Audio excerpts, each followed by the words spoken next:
Доброго времени суток, дорогие телезрители. В эфире «Проспект Весна». С вами ведущий вторника Виталий Тирон. Вы не думайте, что мы решили устроить гладиаторские бои ради рейтингов. Просто у нас в городе скоро будут праздновать Всемирный день оздоровительной гимнастики тайди цюань и цигун. И подробнее о том, как к этому дню готовятся в Якутске, нам расскажет Светлана Кобякова, директор и тренер школы тайди цюань. Светлана, подойдите, пожалуйста, к нам поближе. Большое спасибо. Итак, Здравствуйте. Здравствуйте. Расскажите, пожалуйста, про тайди цюань. Я знаю, это китайское боевое искусство, это правильно? Да, правильно. Тайди цюань, он с китайского переводится как кулак великого предела. Кулак великого предела. Да. Тайди – это предел, то есть на самом деле это означает вся вселенная. Если переводить по смыслу, цюань – это кулак. И означает, ну, как я уже сказала, кулак великого предела. Боевое искусство, которое в основном нацелено на внутреннюю работу, на развитие внутренней силы человека, внутренней энергии человека. У нас вот в субботу, по-моему, уже будет праздноваться этот день. И как в Якутске он празднуется? Я знаю, что в прошлом году он праздновался, возможно, еще раньше. И как вообще весь мир будет праздновать его? Значит, весь мир празднует его в течение суток. Этот праздник отмечается, начинается в первом часовом поясе в Самоа. Затем эстафету подхватывают следующие часовые пояса. И таким образом вот эта глобальная волна тайцзи и цигун, она прокатывается по всему миру. Отмечается этот праздник с 1999 года. Но мы, якутские любители тайцзи цюань, отмечать будем его всего лишь во второй раз. Мы в прошлом году впервые устроили тайцзи цюань флешмоб на площади Ленина в прошлом году. И нынче соберемся на площади Орджоникидзе, проведем Open Air тренировку для всех желающих. Так что я приглашаю всех прийти на площадь Орджоникидзе в субботу, 29 апреля в 12 часов, зарядиться бодростью и энергией. А что с собой нужно взять? Наверное, кроссовки нужны обязательно? Ну, желательно, конечно, быть в спортивной форме. И как долго продлится мастер-класс? В принципе, это зависит от желания, от количества, да, в принципе, можем прямо до самого вечера. Да. Ну, у всех по своим возможностям. Да. Итак, вот я вижу, ваши ученики сейчас делают цигун. Наверное. Нет, это не цигун, это тоже тайцзи цюань. Тайцзи цюань, это боевое искусство и предполагает как бы без оружия, как бокс, допустим, да, и также движение с оружием, это у нас всякие разные мечи, алебарды, сабли. Давайте без оружия. Вот без чем оружия. сейчас они занимаются? И это называется комплекс, наверное. Да, это комплекс, по-китайски это таолу, называется он лаодзя илу. Это базовый комплекс тайцзи цюань стиля чэнь. В тайцзи цюань вообще 5 основных стилей. Вот чэнь это самый коренной, откуда отпочковались все остальные самый стили. коренной, Да. имеете в виду, с него все началось? Да. Хорошо. И какие-то азы стиля можно показать? Азы стиля, ну что ж... В чем заключается суть? Чтобы наши телезрители тоже сейчас, стоя у экранов, могли это сделать. Так, давайте, девочки, что-нибудь покажем. Значит, тайцзи цюань – это боевое искусство, которое в основном развивает внутреннюю силу человека. То есть вот эти комплексы, вот эти махания оружием – это не основное. Основное – это 2 упражнения есть в тайцзи цюань стиле чэнь, которые развивают именно правильную структуру тела и развивают энергетику внутреннюю. Ага. И, скажем, вот, стояние столбом, например. Да. Так, да, стояние столбом, вы сказали, да, сейчас? Так и называется. Техника стояния столбом, я могу. Да, но там немножко по-другому, смотрите. Хорошо. Ноги на ширине плеч, стопы параллельно, колени подогнуты так, чтобы они упираются прямо в середину ваших стоп. Сделал. Да. Тазобедренные суставы слегка утапливаем. Что делаем? Утапливаем назад, расслабляем. Хорошо. И мысленно опускаем, как бы делаем выдох вниз, всю энергию опускаем вниз. Да, и укореняемся в земле. Сливаемся в единое целое с землей. Корни. Отлично. Я вижу, что у вас пошло. Хорошо. Теперь голову прямо. Совершенно верно вы держите, совершенно верно макушкой к небу. То есть макушкой мы связываемся в единое целое с небом. Ногами мы врастаем в землю. И таким образом небо, земля, человек. Хорошо. Все едино. Вот так долго нужно стоять? Руки вот так, локти расслабьте. Вот. Отлично, вы отличный ученик, кстати. Спасибо, прекрасный учитель. Так, хорошо. Вот кроме стояния, да, что кроме еще делать стояния нужно? столбом есть упражнение «Шелковая нить». Но это уже чуточку более динамичное упражнение. Отлично. Оно тоже позволяет накапливать энергию внутреннюю, Вот первое упражнение шелковой нити, более чуточку динамичное. Мгм. Опять-таки все равно предполагает, ну как бы, как это сказать, концентрацию сознания вот на том, что вы делаете, на внутренних ощущениях, на дыхании. И таким образом, в общем-то, отвлекаясь от всех проблем, которые, ну, раздражают нас в обычной жизни, человек и психологически, и физически расслабляется, и, в общем-то, Понятно. улучшается здоровье. Хорошо, немножко отдохнем от тренировок. Хотел спросить, вы у нас тренер, давно занимаетесь преподаванием традиционно? В принципе, как бы я потихоньку начала в 2008 году, Мгм. вот, и до сих пор. Вы, я знаю, многократная призерка и победительница мировых, европейских чемпионатов мира. Но мне больше интересно, что вы являетесь призером по ушу в Китае. Я правильно понимаю, что вы побеждали... Ушу — это китайское единоборство? Да. И вы побеждали в Китае китайцев по ушу. Правильно понимаю? Да, ну, китайцы на самом деле Нескромный делают вопрос сейчас немножко. хитро, да, Мгм. потому что самих китайцев победить очень сложно. И они разделяют иностранцев, они соревнуются, иностранцы отдельно, китайцы отдельно. Чтобы иностранцы Чтобы не иностранцам побеждали. достались медали, чтобы они приезжали, в чтобы этом они плане. интересовались этим их видом спорта, да. Но я участвовала в нескольких турнирах, в которых Нет э, ограничений, наверное, таких. не было разделения на китайцев и иностранцев, в общем-то, и, ну, было, что я их побеждала. Хорошо. Вы с собой взяли еще инвентарь, с Да. которым вы занимаетесь. Расскажите, что у вас есть. Так, что у нас есть? У нас есть вееры. Это допустим. боевые веера? Так, Или как? давайте вам мужчине брутального черного цвета. Значит, Брутальный черный смотрите, цвет у меня. вообще вот эти вееры, вот сейчас они, конечно, декоративные, сделаны из бамбука. А вообще они боевые настоящие, вот каждая спица это остро отточенная пика, скажем так, да, острие. И делая вот такие движения, это не просто вы сделали, а, допустим, разрезали противника напополам. Ужас какой. Или вот это вот воткнули куда-нибудь ему. Так, Ага. понятно, хорошо. Но здесь у нас они Да. гуманизированы, Ну, так скажем. просто давайте, просто движение попробуйте. Не будем никого убивать. Да. Как Оп, это делаем? смотрите, вот. Да, отлично. А теперь то же самое движение резче. И. Оп. И надо схватить.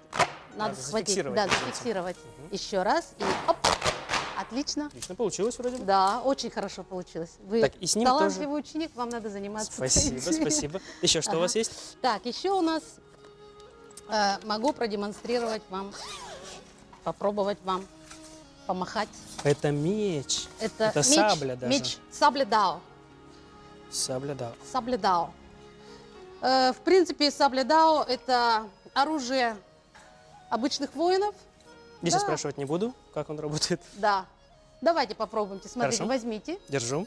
и крутим вот так. Раз, два. Вправо, По обе стороны. влево. Раз, два. Раз, два. Раз, два. И посмотрите, работаем корпусом. Не просто руки, да, а вместе со всем корпусом. Можно еще вот такое движение попробовать. Раз. Так, еще раз. Раз. Сюда. Сюда. И раз. И потянули. И дзынтнем. Ага. Вот это меч дао. Давайте еще раз можем это повторить? Что-нибудь еще? Покажите мне прямо интересно. Я люблю мечи. Я думаю, Так, как и многие наши обматывание зрители. шелковой нити называется. но Обматывание шелковой нити. Да. Так. Ну, знаете, я боюсь, что немножко Давайте мне вы покажете потребуется. мастер-класс лучше. вот.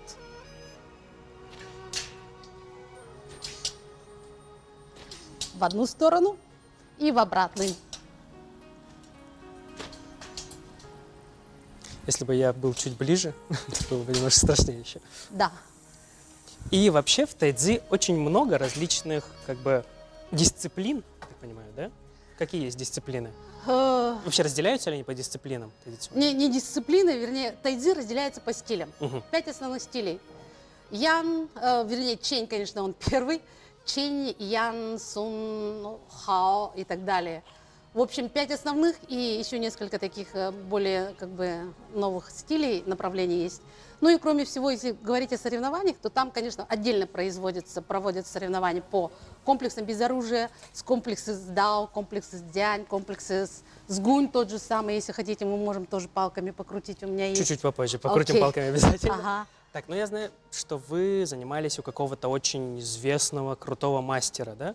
И чтобы научиться тайцзи, нужно в Китай куда-то уехать, или можно это сделать дома? Но, вы знаете, вот в ушу вообще как бы традиция передачи знания, она идет не по книжкам, не по видео, да, от сердца к сердцу, от учителя к ученику напрямую. И вот когда ты приезжаешь туда и там учишься, ты, конечно, усваиваешь и получаешь гораздо больше. И я сейчас каждое лето, вот с 2011 года, езжу в деревню Чинзягоу, провинция Хэнань в Китае, и учусь прямо в семье Чень, в которой, собственно, и зародился тайзи-цюань. Потому что, наверное, техника, вообще, техника исполнения – это только часть, да? Что там, наверное, еще вот в душу, там, в сердце? Ну, там разумеется, ушу в целом, в тайзи-цюань в том числе, дух, тело едины. То есть, практикуя, вообще неважно, любое, на самом деле, боевое искусство, ты должен быть, ну, с чистым добрым сердцем, как соблюдать УД, то есть, в принципе, Я читал, воина. что раньше принимали в ученики себе мастера, они, когда, вернее, они принимали, они проверяли всю родословную, и вас проверить должны были, и ваших родителей. Раньше так в Китае было. Сейчас таких проверок, наверное, уже не Сейчас проходит. таких проверок особо нет, но вот, на самом деле, вот в 2011-м я съездила первый раз в деревню Чинзягоу, и мой учитель меня принял в личные ученики спустя, получается, 4 года. 4 года. 4 года, Понятно. Хорошо, давайте, я думаю, настало время палок. Итак, у этих палок есть, может быть, какие-то свои названия, да? Да, палки, вот это, по-простому по-русски, на самом деле, конечно, они называются гонь. Гонь. Гонь по-китайски. Вот. Самое простое вращение, с которого начинают новички, это вот перехваты. Обе руки, обе ладони вниз, Держу. крутим, перехватываем здесь, Так. отлично, оп, Оп. Отпускаем, крутим, перехватываем здесь, и здесь перехватили, оп, отлично. Вы, наверное, были в школе отличников. Слышали вы это, мои учителя? Может, и услышали. Ага. Итак, Хорошо. напомните, пожалуйста, нашим телезрителям, куда нужно подойти и где будет проходить мастер-класс.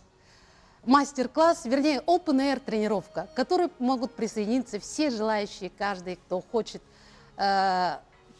приобщиться к древнему искусству Китая. Это будет в субботу, 29 апреля, в 12 часов на площади Орджоникидзе. И занятия будут без оружия, так понимаю уже, да? Приходите Нет, занятия без будут, оружия. да, нет, приходить без оружия, если что, у нас там будут и гунь, и...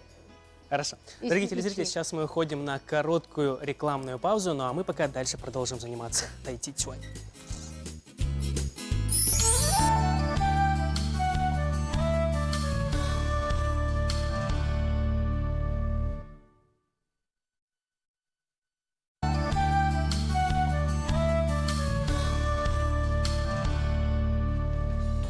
Магазину женской брендовой одежды «Элис» уже 3 года, и в этот прекрасный день рождения к ним пришли поздравить самые дорогие друзья. И об этом более подробно смотрите в сюжете Петра Говорова.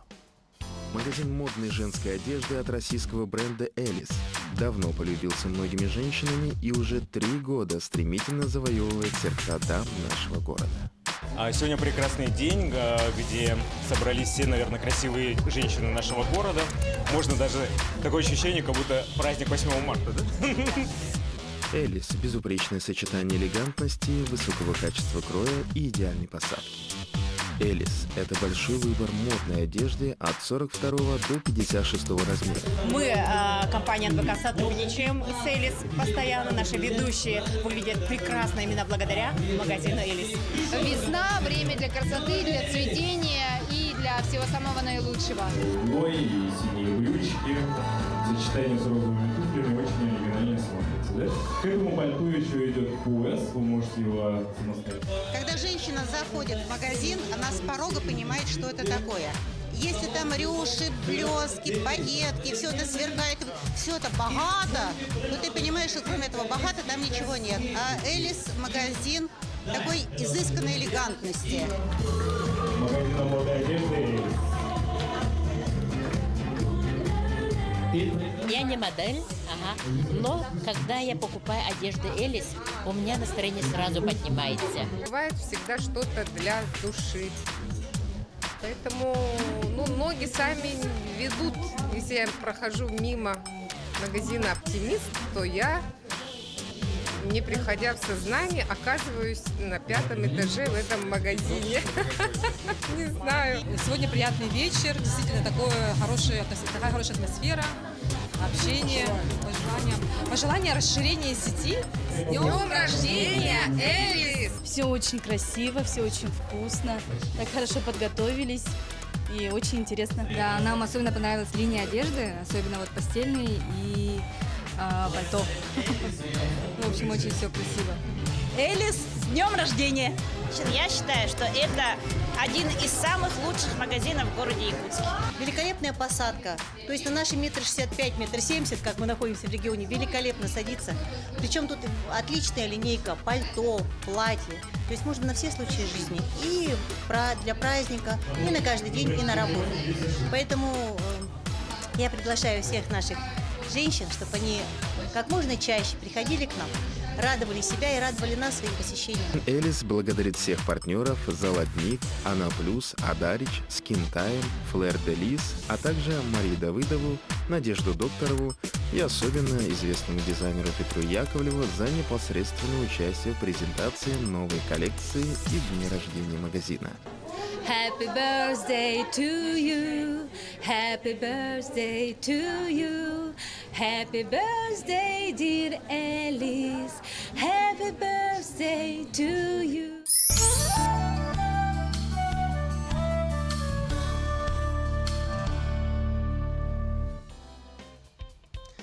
Дорогие телезрители, сейчас вашему вниманию будет представлено топ-5 самых необычных видов спорта, по нашему мнению. Итак, начало этого топа у нас. Можно уже включать картиночку первую. Ежегодно на живописных Сколских холмах проводится игра, в которой толпа смельчаков бежит вниз по склону холма в погоне за головой двойного глостерского сыра. Люди с всех концов света съезжаются к холму Купера, чтобы посмотреть и даже принять участие в этом опасном, но очень веселом состязании.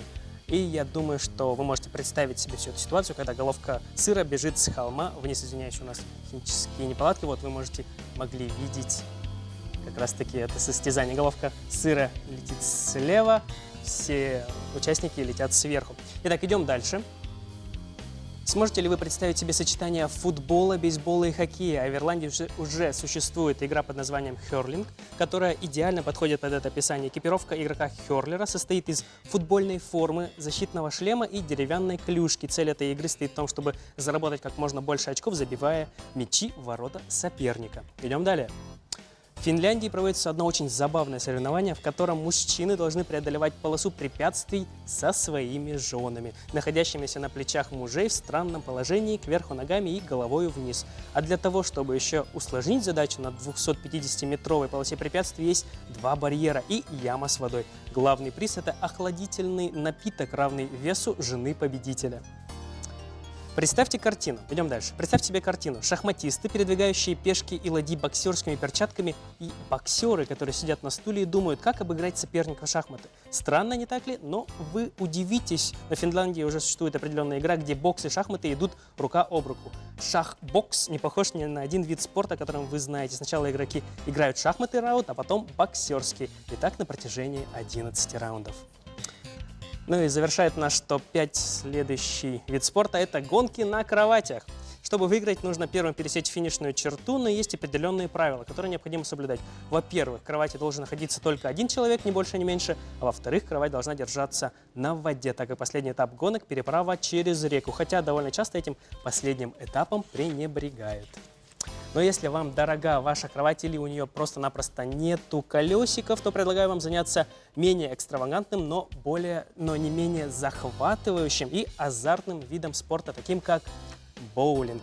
И совершенно случайно, прогуливаясь по нашему проспекту, я встретил Василенко Наталью, это директор развлекательного центра «Мандарин», Рахлеева Александра, менеджера ресепшена боулинга, и Поповича Константина, инструктора и механика боулинга. Здравствуйте.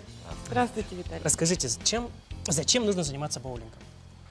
Ну, вообще, хотелось бы сказать о том, что вообще преимущество игры в боулинг в том, что кидать шары нравится не только взрослым, но и детям. Вот. И поэтому преимущественно во всех странах мира именно боулинг является любимым семейным времяпрепровождением. Боулинг также, помимо того, что он дарит массу положительных эмоций, можно найти новых друзей, то есть как бы снять стресс, он полезный. Вот. А для кого-то боулинг вообще становится по жизни не только любимой игрой, но и видом спорта. Хотелось бы отметить, что на сегодняшний день существует Международная федерация боулинга, которая насчитывает 125 национальных федераций. Россия, кстати, является 110-м членом Международной ассоциации. Чуть-чуть вас перебью. А в Якутии у нас есть своя В Якутии у нас, к сожалению, нет федерации боулинга. Вот, и я думаю, что этот пробел нужно восполнять, и мы задумываемся над этим. Вот. Кроме того, хочу сказать, что боулинг вообще очень достаточно доступный вид отдыха. Ну, допустим, по нашему центру у нас в будние дни час дорожки стоит 600 рублей, за дорожкой 5 гостей, да, собственно говоря, 130 рублей за час удовольствия, да, это, поверьте, очень небольшие деньги. Я знаю, что еще можно сократить расходы, если взять абонемент. У вас также абонемент есть? Да, вот у нас, кстати, в городе появились вот люди, которые предпочитают отдыхать именно активно, мы за активный отдых, вот, и приходят и тренируются. У нас можно приобрести абонемент, он стоит всего лишь 2300 рублей, и заниматься целый месяц, приходить в определенное время и тренироваться. Причем ребята всегда помогают, инструктируют, вот, и, в общем-то, я думаю, что... Кстати, о польза. ребятах. Я думаю, сейчас небольшой инструктаж для меня проведут, тем более, что вы пришли к нам не с пустыми руками, да? Конечно. Вот давайте подойдем сюда ко мне. Итак, что вы с собой принесли? Расскажите, пожалуйста. Я так вижу, это просто кегля. Такие же кегли стоят у вас в центре. Конечно. Можно Да, попросить вас сюда встать? Да, конечно. Хорошо. И что, вот два шара, чем они отличаются? Ну, один шар чисто любительский, ну, как у нас в любых боулингах есть такие. И у нас есть вот профессиональный шар.